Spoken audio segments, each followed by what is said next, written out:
앉으세요. 앉으세요. 선생님이 역학하시죠. 아니 진우가 말하겠지. 케플러 들어가면 마지막까지 들어가. 앉으세요. 안 말했나? 오늘 말하면 나 엄마한테 안 말했어.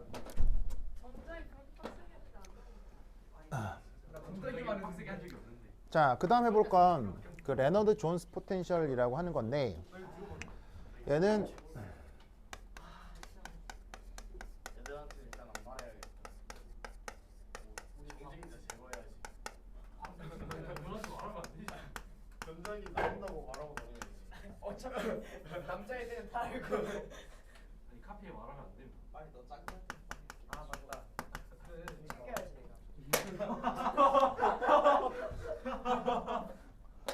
자, 분자끼리는 당연히 여기서의 분자는 이상기체 분자가 있어요? 실제기체 분자가 있어요?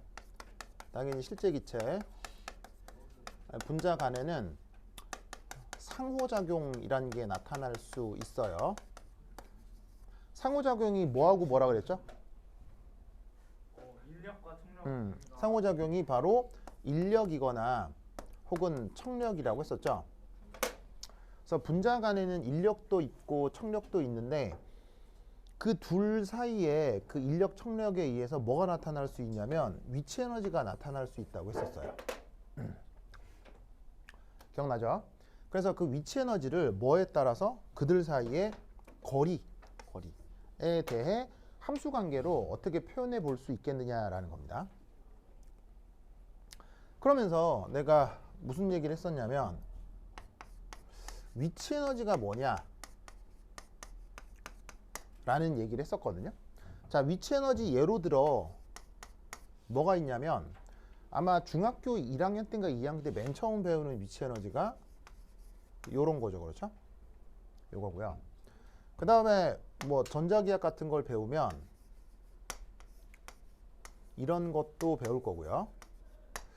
그 다음에 뭐 만류인력 이런 거 배우면 뭐 이런 것도 배우죠. 그래서 이런 관련된 수식들을 여러분들이 이제 많이 배워봤을 텐데 이때 이 수식들에서 나타나는 공통점을 묻는 거예요. 그래서 이 위치 에너지가 뭐냐라고 하면 첫 번째 어떤 특징이 있느냐? 거리가 변수입니다.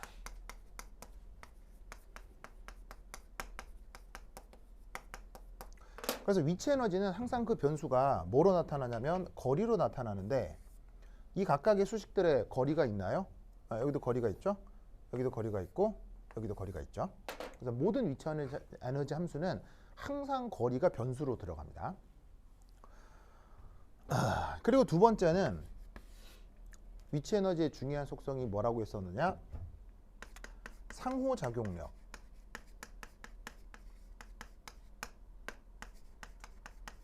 요거를 에너지로 표현한 것이라고 얘기를 했었죠.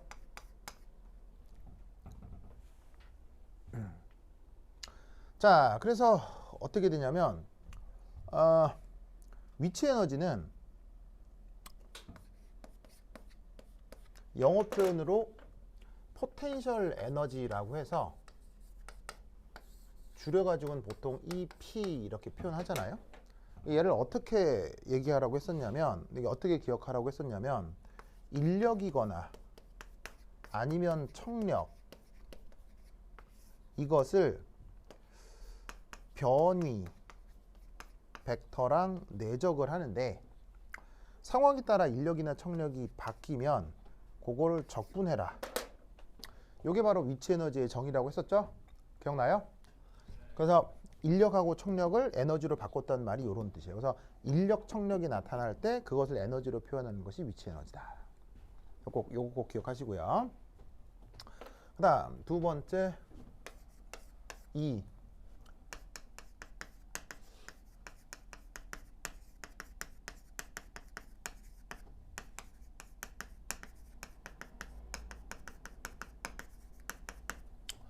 자, 상호작용력은 인력과 청력이라고 했죠. 그러면 그 인력과 청력이 나타나려면 적어도 입자가 몇 개 이상이어야 해요. 당연히 2개 이상이어야 되겠죠. 그래서 뭐 간단하게 물으면 만약에 입자가 하나 있다. 위치 에너지 얼마예요? 입자가 하나뿐이다. 그럼 위치 에너지는 0이겠죠. 왜냐하면 인력도 청력도 없을 테니까요. 적분해봐야 0이 될 거란 말이죠. 그래서 인력 청력을 얘기하려면 적어도 입자가 2개는 있어야 한다.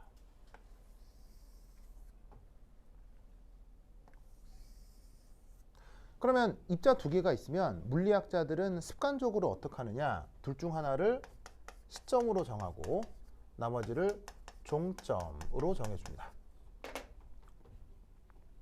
그럼 시점이 있고 종점이 있으면 물리학자들은 거기다가 이압하고 뭐를 정하느냐, 방향 벡터를 정합니다.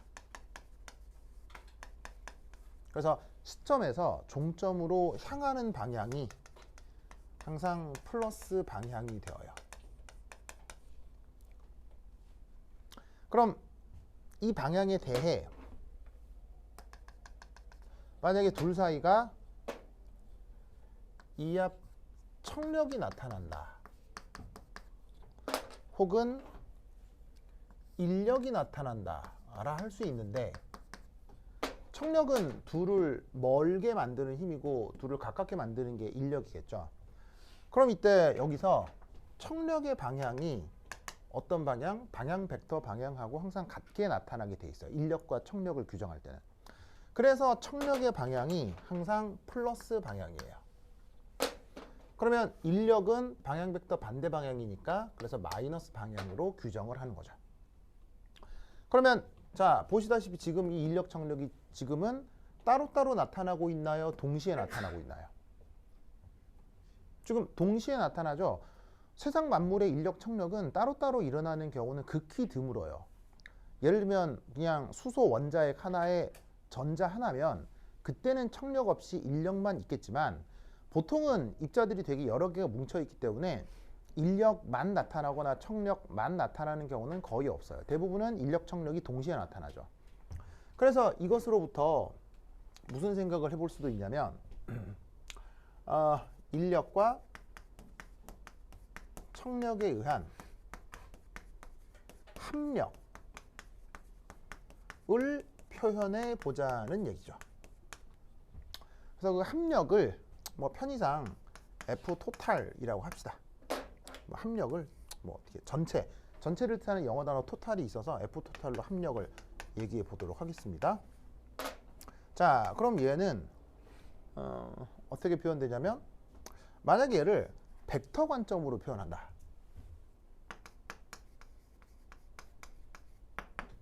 그러면 저 합력을 인력 벡터와 청력 벡터로 어떻게 표현하면 되겠어요?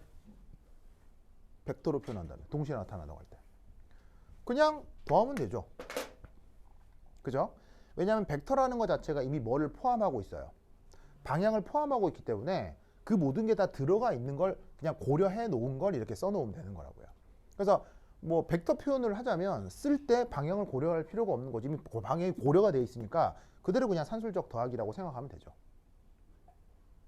그런데 사실 이렇게 표기하기는 쉬워도 벡터는 연산하기 편합니까? 연산하기 불편합니까? 연산하기 매우 불편하죠. 쓰기는 이렇게 써도 실제로 연산을 할 때는 기하학적인 고려를 해야 되죠. 그죠? 그래서 많은 경우는 그게 당연히 벡터 물리량임에도 불구하고 그것의 크기만을 보통 표현하는 게 사실은 흔하게 나타나는 상황이에요. 왜냐하면 크기만으로는 계산이 편리하니까요. 그럼 이때 전체 합력은 둘 사이의 인력, 둘 사이의 청력을 스칼라로 표현할 때는 항상 어떻게 표현이 될까요? 바로 크기만으로 표현할 때는 항상 이렇게 표현이 됩니다. 그래서 청력 앞에는 플러스, 인력 앞에는 마이너스. 그래서 인력과 청력이 공존하는 시스템에서 상호작용력의 합력 표현은 크기로 표현할 때 항상 빼기 인력 더하기 청력입니다. 알겠죠? 물리학자들이 방향을 규정하는 어떤 관습 때문에 항상 이렇게 표현된다는 걸 외우고 있는 게 좋습니다.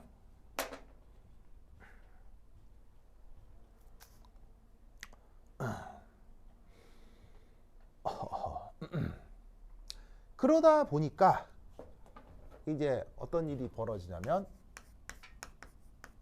위치 에너지 함수의 수리적 특징이 있어요.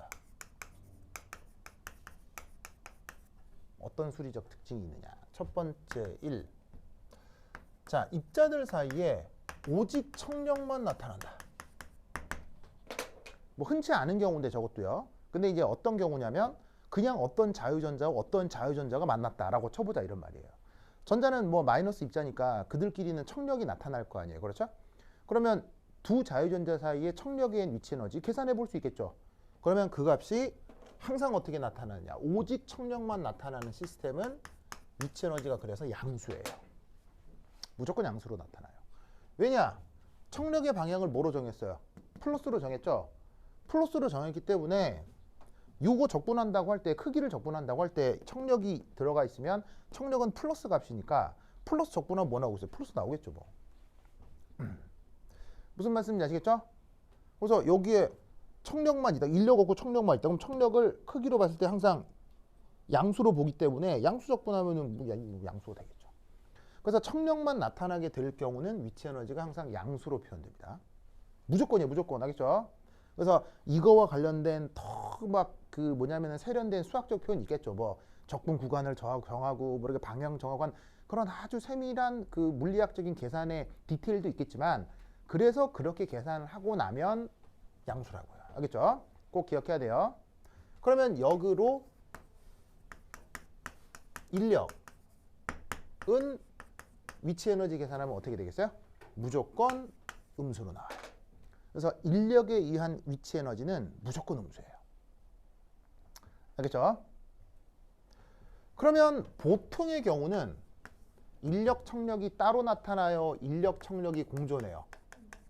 인력과 청력이 공존하는 경우는 이 둘의 위치 에너지를 어떻게 하면 되겠어요? 더하면 되죠. 왜냐하면 에너지 자체는 벡터의 스칼라예요.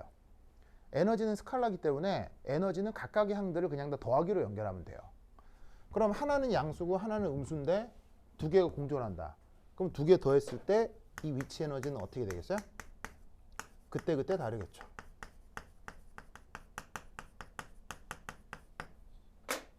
인력이 우세하게 나타나면 전체적으로 더했을 때 마이너스가 될 수 있을 거고요. 청력이 우세하면 반대가 되겠죠. 그래서 어떻게 되느냐? 지금 현재 인력이 나타나느냐 청력이 나타나느냐가 위치 에너지의 부호에 이런 영향을 줄 수 있어요. 그런데 실제로는 두 개가 공존하기 때문에 단순히 그 부호만으로는 인력과 청력이 어떻게 되는지 모르게 되는 수도 있다는 거죠. 알겠죠? 그래서 등장한 개념이 이거예요. 이 위치 에너지를 미분해 볼 거예요. 위치 에너지는 오직 뭐에 대한 미분만 생각할까요? 위치 에너지는 오직 거리에 대한 미분만 생각해요. 왜일까요? 거리에 대한 함수니까요. 변수가 거리니까 거리에 대해 미분하지 뭐 다른 거에 대해 미분하면 뭐 되겠어요? 거리가 아니고 다른 걸로 미분하면 뭐 되겠어요? 0이지 뭐 0. 알겠어요? 그러니까 아무런 의미가 없잖아요. 그래서 위치 에너지는 항상 거리에 대해 미분하는 거예요. 알겠죠? 그러면 과거 수학자들의 그 연구 결과에 의하면 이거 뭐 있는데 뭐 이게 이름이 뭐 뉴토니안 띠오리엄인가 뭐 이름이 있어요. 그래서 나도 저기 그 대학교 때 대학교 일반 물리 시간에 배우고 그때 한번 해보고 두 번 다시 안 해봤거든요. 그러니까 증명 나한테 하라고 하지 마세요. 못해요. 난 이 결과만 기억하고 있는 건데 나중에 이제 물리 선생님한테 여쭤보세요. 물리 선생님도 자세히 해주실 거예요. 결과가 이겁니다. 바로 마이너스 합력입니다.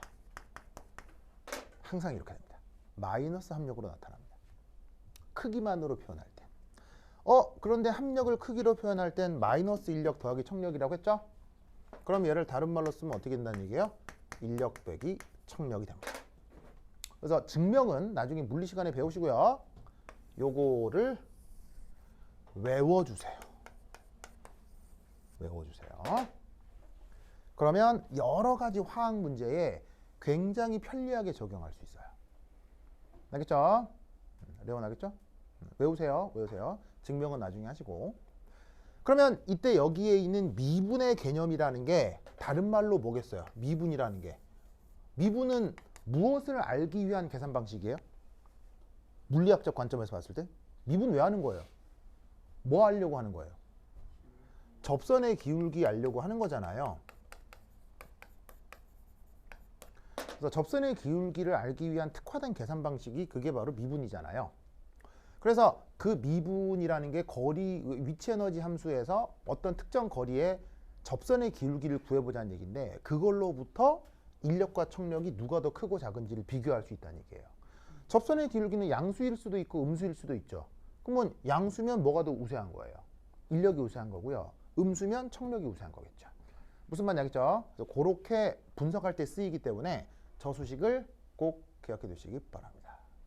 됐죠? 그 다음 자, 여기 씌울게요. 중간 줍니다. 아 진짜 이게 써야겠다. 민춘. 그래, 민춘. 그래, 감수성 민춘. 좋아, 민춘. 민춘 여기 집어도 되겠어요? 준다. 민춘, 미안해요. 네, 저 그래서 민춘 혹시 내 이름은 알아요? 네. 그래요? 미안해요. 자, 여기 집을게요. 네. 민춘. 좋아.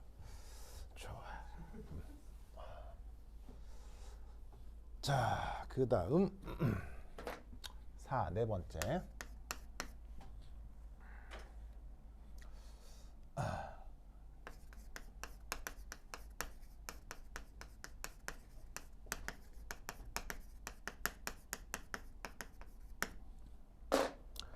다시 한번 얘기하지만 자연과학은 근본적으로 수학적으로 증명할 수 있어요? 불가능해요? 자연과학에서 수학적 증명은 근본적으로 가능해요? 불가능해요? 불가능합니다. 왜냐하면 에너지 보존, 질량 보존 같은 법칙을 수학적으로 증명할 수 없기 때문에 자연과학은 그래서 어찌 보면 수학적 분석보다는 이게 훨씬 더 중요해요. 어떻게 세상을 바라보고 그걸 인간의 언어로 표현할 거냐. 그래서 지금 어떤 여기서 위치 에너지 그래프를 하나 그릴 텐데요.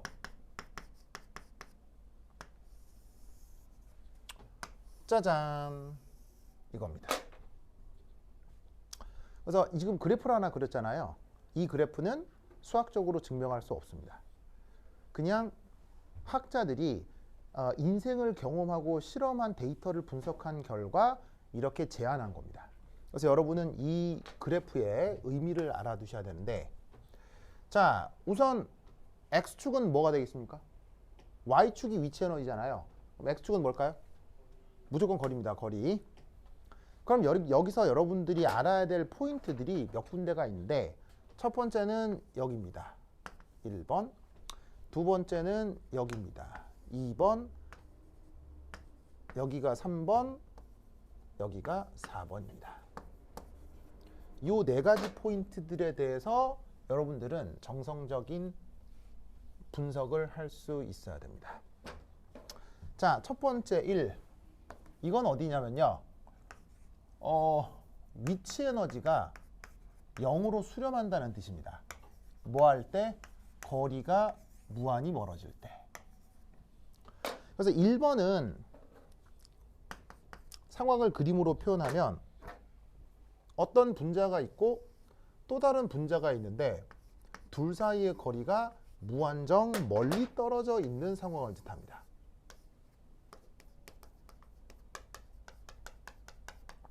그 상황을 여기라고 두는 건데, 그러면 이건 뭐냐? 멀어질수록 인력과 청력은 점점 어떻게 돼요? 작아지겠죠. 멀리 떨어져 있으면 서로 간에 존재도 가물가물할 거 아니에요. 그럼 서로 있는지도 모르겠는데 인력하고 청력이 뭐 의미가 있겠어요? 그래서 멀어지면 인력도 청력도 항상 작아지는 게 우주의 섭리입니다. 그래서 어떻게 된다? 인력과 청력이 작아진다. 그럼 이 적분에서 보시면 인력이 됐건 청력이 됐건 방향이 뭐가 됐건 값이 점점 작아지면, 크기가 점점 작아지면 이거 어떻게 되겠어요? 0 되겠지 뭐. 알겠죠? 그래서 어떻게 돼? 위치 에너지 그래프는 무조건 멀어질수록 0으로 수렴해야 돼요. 그래서 이런 개형의 꼴을 가져야 됩니다. 알겠죠? 그 다음 두 번째 자, 요 상황인데요. 요거는 어떤 상황이냐면 요거는 자, 기체 분자하고 기체 분자가 있는데 이때는 무한정 멀리 떨어져 있는 게 아니라 그냥 조금 가까워져 있는 상황입니다. 그래서 어떻게 했냐면 두 번째 상황은 두 분자가 조금 가까워졌습니다. 뭐에 비해서? 적어도 1번에 비해서는. 그러면 어떤 생각을 해야 되냐면 이렇게입니다. 둘 사이엔 인력이 더 우세하다 라고 가정해야 합니다. 왜일까요? 왜일까요? 자, 무한정 멀리 떨어져 있으면 인력도 없고 청력도 없다고 했죠. 근데 그 정도가 아니라 조금 가까워지기 시작했어요. 그러면 무조건 청력보다는 인력이 더 우세하다라고 말을 해야 합니다. 왜일까요? 내가 묻는 건 수학적 분석을 얘기하는 게 아닙니다. 경험적 직관을 얘기하는 겁니다.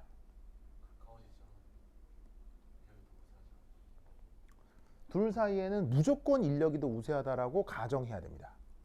절대로 수학적으로 증명할 수는 없는데 저래야지 우주를 인간의 언어로 표현할 수 있습니다. 왜냐? 가정을 해보면 알 수 있어요. otherwise 무슨 말인지 알죠? otherwise 가정법 과거 표현이잖아요. 주어 동사 쓰고 would, should 쓰고 아니면 동사 원형 쓰고 해도 otherwise 알죠? otherwise가 뭐야? 그렇지 않으면이잖아. 그러면 otherwise는 뭐야? 인력이 우세하다고 했는데 그럼 바꿔서 청력이 더 우세하다라고 가정해보자 이런 말이에요. 그러면 어떻게 되느냐? 물질의 상태 변화 혹은 화학 결합을 설명할 수 없어집니다.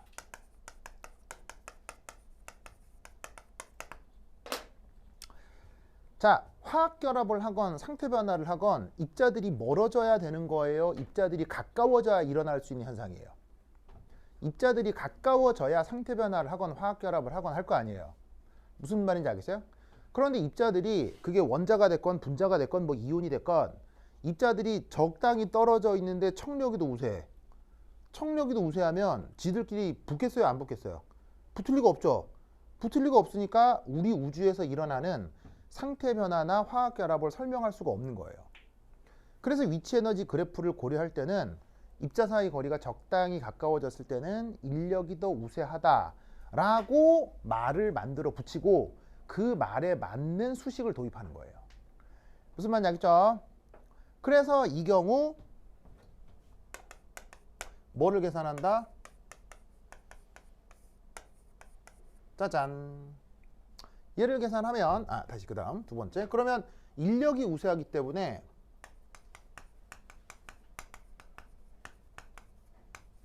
이 경우 어떻게 된다? 이 위치 에너지 그래프가 음수로 표현이 되는 거예요. 청력으로 나타나면 양수고 인력으로 나타나면 음수라고 했잖아요. 근데 음수의 영역이 더 크기 때문에 적분에서 나타나는 위치 에너지가 음수 표현이 되는 거예요. 그래서 음수 표현이 되니까 얘는 몇 사분면에 4사분면의 그래프가 주로 나타나게 되는 거죠. 거기에 대해 뭐까지 조사를 하면 접선의 기울기까지 고려를 하면 접선의 기울기를 양수로 표기해 주는 거예요. 그래서 이 경우 인력이 청력보다 우세하다라고 얘기를 해주는 거죠. 그래서 이 2번에서 접선의 기울기를 보면 양수로 표현되는 이유가 요거 때문이다 이런 얘기죠. 인력하고 청력을 비교했을 때 인력이 더 크다. 그러면 지금까지 상황을 종합하면 그래프 패턴이 어떻게 돼야 되겠어요? 그래프 패턴이 바로 요런 꼴이 돼야 되겠죠? 0으로 갈수록 수렴해야 되고 4, 4분면에 있어야 되는데 접선의 길이가 양수야. 그럼 그래프 패턴이 이렇게 돼야 되는 수밖에 없겠죠. 그래야 세상에 존재하는 실제 실험 결과를 표현할 수 있기 때문이에요. 알겠죠? 그 다음 세 번째, 여기. 자, 여기는 뭐가 나타나고 있는 상황이냐면 위치 에너지의 최소값.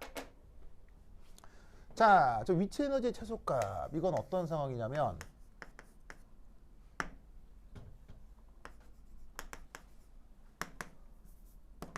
이것은 시스템이 가질 수 있는 가장 안정한 상태겠죠. 그래서 뭐냐면 이런 경우가 뭐냐? 드디어 화학결합이 만들어지고 있는 상황이에요. 그런데 화학결합이 아니라 여기서 상태 변화가 시작되고 있는 순간이라고 생각해도 좋아요. 왜냐하면 상태 변화가 시작되려면 운동 에너지가 우세해야 돼요? 위치 에너지가 우세해야 돼요? 위치 에너지가 우세해야 되죠. 그러니까 위치 에너지가 우세해서 그 에너지가 크기가 크게 나타나야 된다고요. 물론 크기는 뭐 방향은 음수겠지만. 뭔 말인지 알겠습니까?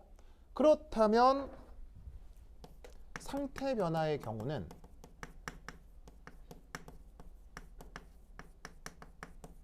자, 뭐라고요? 상태 변화가 시작되는 경우라고 했죠? 바로 두 분자가 이합체를 형성하고 있는 순간이에요.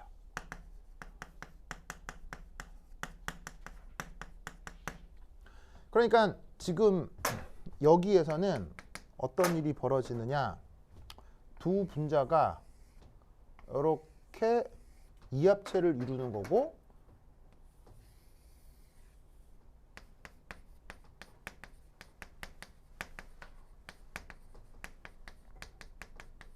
그러면 이합체를 이룰 때 무게중심 사이 거리는 뭐예요? 이 감마겠죠. 왜냐하면 두 개가 딱 컨택하고 있으니까요. 그러면 그게 여기에서 x축 값으로 이 감마 이렇게 표현이 되겠죠. 그래서 분자 하나의 반지름을 감마라고 했었죠. 그래서 두 개가 컨택하고 있는 순간이니까 여기 x축 값은 이 감마가 되겠습니다. 그러면 이거에 대해서 마지막 네 번째. 자, 네 번째 여기는 어디겠어요? 네 번째 여기. 얘는 두 분자가 과도하게 압축이 된 상태입니다. 그러면 과도하게 압축이 돼. 쏘리 한 마디 빼져먹었구나. 그러면 이 경우는 어떻게 되느냐? 위치 에너지가 최소값인 경우는 바로 접선의 기울기를 계산했을 때 0이 되는 거죠. 그러면 접선의 기울기가 0이다 이 말은 인력과 청력이 같아지는 순간입니다. 그래서 인력과 청력이 같아지기 때문에 자, 그러면 인력은 두 분자가 멀어지게 만들어요? 가깝게 만들어요? 인력은 두 분자가 가깝게 만들죠. 청력은 가깝게 만들어요? 멀게 만들어요? 멀게 만들죠. 근데 그 인력과 청력이 같다? 그러면 두 분자는 더 멀어질까요? 더 가까워질까요? 어떻게 될까요? 멀게 만드는 힘과 가깝게 만드는 힘이 같아버리면 거리는 멀어질까요? 짧아질까요? 바로 두 분자 간 일정한 거리를 유지하게 되는 거예요. 알겠죠? 그게 뭐로 나타난다? 두 분자가 이렇게 접해서 분자 간 거리가 이감마가 되는 것으로 나타난다는 얘기예요. 그래서 이 조건에서는 어떻게 인력하고 청력이 같다. 접선의 기울기가 0이니까. 자, 그 다음 마지막 네 번째 4. 자, 쟤는 두 분자가 이제 과도하게 압축된 상황입니다. 그럼 얘는 다시 안정해지기 위해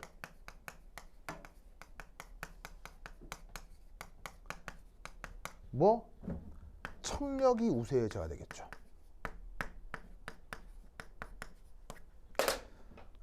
왜? 억지로 가까워졌으니까 밀어내는 힘이 작용해야 원래도 안정한 상태로 돌아갈 거 아니에요. 청력이 우세하다? 그럼 이 말은 위치 에너지가 양수가 될 수 있다는 얘기죠. 위치 에너지가 양수가 된다. 몇 사분면으로 올라간다는 얘기예요? 1사분면으로 올라간다는 얘기예요. 알겠죠? 그리고 이때 청력이 우세하니까 위치 에너지에 대한 접선의 기울기 인력 빼기 청력이 음수로 나타나겠죠. 그래서 그걸 여기서 확인을 하면 요렇게. 그래서 위치 에너지 그래프가 1사분면에 존재하는데 접선의 기울기가 음수여서 인력에 비해 청력이 우세하다라고 표현해 주면 되는 거예요. 이런 아이디어가 들어있는 게 이 그래프입니다. 그래서 이 그래프에 대해서 레너드와 존스라는 사람이 어떤 수식을 제시했거든요. 그 수식이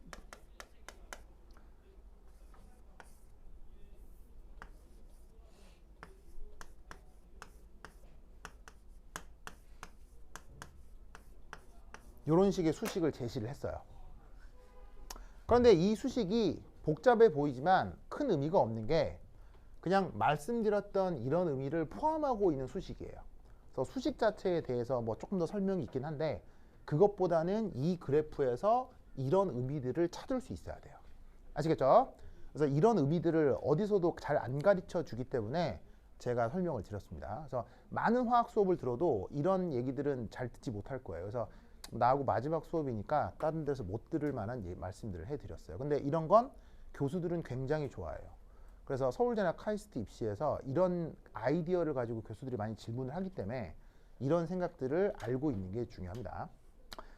됐습니다. 그래서 이제 오늘 나하고 마지막 수업이 됐고요. 그래서 학교 가서도 공부 잘 하시면 되고, 그 다음 학교 가셔서 이제 뭐를 맞닥뜨리게 될 거냐면 그걸 맞닥뜨릴 거예요. 그 수행평가. 근데 수행평가 하다 보면 그 혼자 해결하기 어려운 경우 있을 거거든요. 그럼 카톡방에 질문을 하시면 내가 풀어드려요. 풀어드릴 테니까 여러분들이 뭐 필요한 자료나 문제풀이가 있으면 나한테 언제든 얘기하시면 돼요. 알겠죠? 네, 오케이. 됐다. 그럼 여기까지. 다음 시간 만나요. 안녕. 안녕. 열심히 하시고요. 계산 실수 조심하시고요. 나 가족이랑 오늘